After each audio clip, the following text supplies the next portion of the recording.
एक छोटा सा गांव था, वहां पर एक आदमी पहाड़ पर पत्थर तोड़ने का काम करता था। उसको अपनी जिंदगी से कोई गिला शिकवा नहीं था।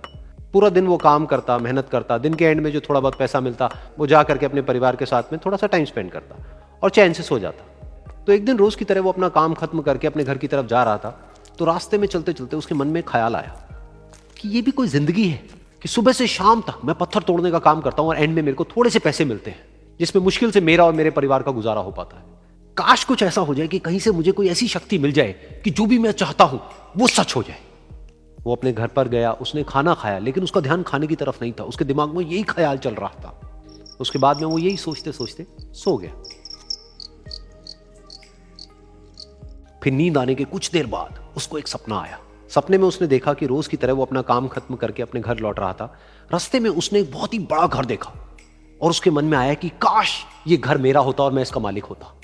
और उसके सोचते ही वो उस घर का मालिक बन गया। उसको यकीन ही नहीं हो रहा था कि जो उसने सोचा वो बन चुका है। लेकिन उसकी खुशी ज्यादा देर नहीं टिक पाई, क्योंकि उसको एकदम से एक शोर सुनाई दिया। उसने अपने घर के बाहर देखा कि एक बहुत बड़ी रैली निकल रही है, जिसमें बीचों बीच एक पॉलिटिशियन है जो ऐसे ऐसे हाथ हिला रहा है। और वहां पर जितने भी लोग खड़े थे सब उसके नाम के नारे लगा रहे थे, उसके आगे हाथ जोड़ करके खड़े थे, सब उसको देखने के लिए तड़प रहे थे। तब उसको यह एहसास हुआ कि मैं कितना छोटा हूं उसके आगे। और फिर उसके अंदर से एक ख्याल उठा कि काश मैं ये पॉलिटिशियन होता और मेरे पास भी इतनी ही पावर होती जितनी कि इसके पास में है। बस उसका इतना सा सोचने की देर थी, वो पॉलिटिशियन बन गया। उसकी खुशी का ठिकाना नहीं था, क्योंकि उसके आसपास में हजारों लोगों की भीड़ थी और सब उसको देखने के लिए तरस रहे थे, तड़प रहे थे। लेकिन उसकी ये खुशी भी ज्यादा देर नहीं टिक पाई। धूप बहुत ही तेज थी और उस पॉलिटिशियन को आदत नहीं थी इतनी गर्मी में रहने की। तो उस धूप की वजह से उसको चक्कर आ गए और वो बेहोश होकर के गिर गया। फिर उसको एहसास हुआ कि ये पॉलिटिशियन सबसे ताकतवर नहीं है, ये जो सूरज है ये सबसे ताकतवर है। और उसके मन में आया कि काश मैं ये सूरज बन जाऊं तो मेरे आगे कोई नहीं टिक पाएगा। और उसका इतना सा सोचने की देर थी और वो सूरज बन गया।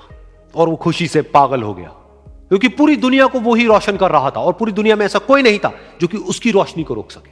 लेकिन उसकी ये खुशी भी ज्यादा देर टिक नहीं पाई, क्योंकि कुछ ही देर बाद आसमान में कुछ काले बादल आए जिन्होंने कि उस सूरज की रोशनी को रोक दिया। फिर उसको यह एहसास हुआ कि इस दुनिया में ऐसा भी कोई है जिसमें दम है उसकी रोशनी को रोकने का। और उसके मन में एक ख्याल उठा कि काश मैं वो बादल बन जाऊं। और वो बादल बन गया और आसमान में उड़ने लगा। उसको ऐसा लगा कि मैं आसमान में उड़ रहा हूं और अब मैं जहां चाहे वहां जा सकता हूं। लेकिन कुछ देर बाद वहां पर एक बहुत तेज हवा का झोंका आया जो कि उन बादलों को उड़ा करके ले गया। और फिर उसे ये समझ आया कि ये जो बादल हैं वो सूरज की रोशनी को तो रोक सकते हैं, लेकिन हवा को नहीं रोक सकते। ये हवा उनको बहा करके ले जाती है। फिर उसके मन में आया कि काश मैं ये हवा बन जाऊं। और वो हवा बन गया।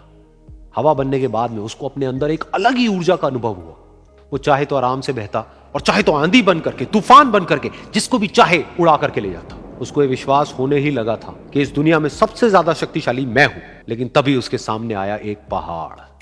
उसने अपनी पूरी ताकत लगा दी, लेकिन उस पहाड़ को वो इतना सा भी नहीं हिला पाया। तब उसको यह एहसास हुआ कि इस दुनिया में कोई है जो हवा से भी ज्यादा शक्तिशाली है, जिसमें दम है उस हवा को रोकने का। फिर उसके मन में आया कि काश मैं ये पहाड़ होता। और वो पहाड़ बन गया। लेकिन हर बार की तरह इस बार भी उसकी खुशी ज्यादा देर तक नहीं टिक पाई।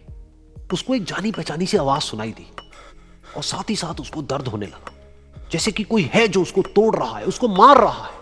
तो दर्द से वो चीखने लगा और उसके मन में आया कि काश मैं वो बन जाऊं क्योंकि इस पहाड़ को तोड़ने का दम रखता है।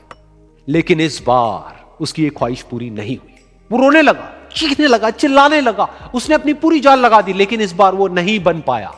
उसका दर्द बढ़ता ही चला जा रहा था और दर्द की वजह से एकदम से उसकी नींद खुली और सामने शीशा था। उसने शीशे में देखा और उसको समझ आया कि सपने में मैं वो क्यों नहीं बन पा रहा था जो मैं बनना चाहता था, क्योंकि असलियत में मैं वो ही हूं।